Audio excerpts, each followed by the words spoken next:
The landscapes of the world have been evolving for millions of years, and here in Utah, Mother Nature makes no exception. From the snowy peak mountains to the great wetlands, change is always on the horizon. Here in this place, that change is evident in the marshlands of the Great Salt Lake. Located northwest of Salt Lake City, this region is known as a terminal basin, an ending point for flowing water. And although time has persistently sculpted this landscape, these wetlands have started showing signs of human influence. The Nature Conservancy helped limit this effect. Introducing Director of Stewardship, Chris Brown, an eccentric individual here to educate me on this ever-changing ecology. As we do encroach on very important land space for wildlife, what is the Nature Conservancy doing to preserve these wetlands and educate people on the importance of allowing this ecosystem to thrive? The thing we're really trying to do now is, now that we've got the land, we're trying to buy water. Buy water? Buy water. Why? Yes. There's a lot of agriculture around here, and as agriculture's gone away, we've lost a lot of that free water. When farmers will irrigate, the water's got to go somewhere. So it'd run across their fields and would come down here, and this is where it would end up.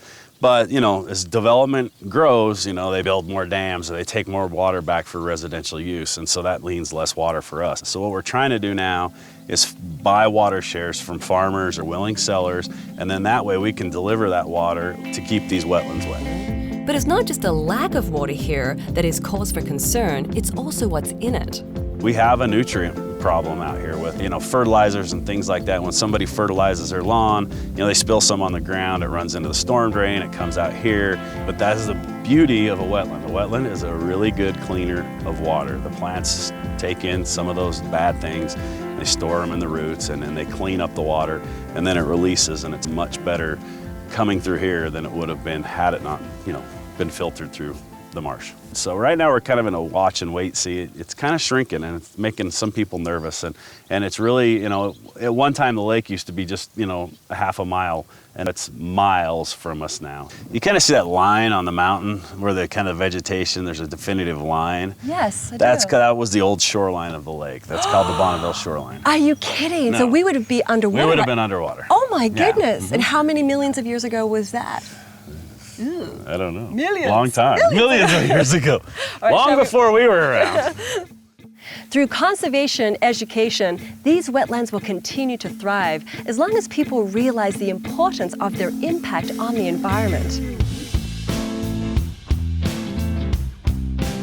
All right, Didi, this is really a prime example of a healthy ecosystem. Right here, you've got some open water for the birds to use. We have the native vegetation like the three-square bulrush and the cattails, and then kind of a wet meadow area behind us. There's probably, just in this area alone, there's probably 15 different plant species. We have open water for the birds to feed, to land, to, you know, to find the food that they need. And so this is a perfect example of a healthy ecosystem right here. Well, Didi, I challenge anybody to come out to our visitor center. The Great Salt Lake Shoreline Preserve is open 7 days a week from dusk till dawn, and I think it's a great way for people, especially along the Wasatch Front, or from, you know, tourists from out of the country, to come see what the Great Salt Lake's all about. And there's just the diversity, just to sit here and look at that mountain and see the snow, see all of the green on the mountain range. It's just beautiful. Yeah, I mean, we're here, you know, roughly 4,200 feet, and we're, you know, right behind us is a 10,000 foot, you know, alpine peak. So, you know, it's a great place, and there's a lot to do here, and, you know, it's been kind of our little secret for a long time, but the secret's out, and the population growth is showing it, and people want to come enjoy it. So I think, you know, as we continue to grow, we need to look at these places and protect them, and so that more people and their children and so on will have, you know, a chance to enjoy the stuff that we're enjoying right now. Absolutely.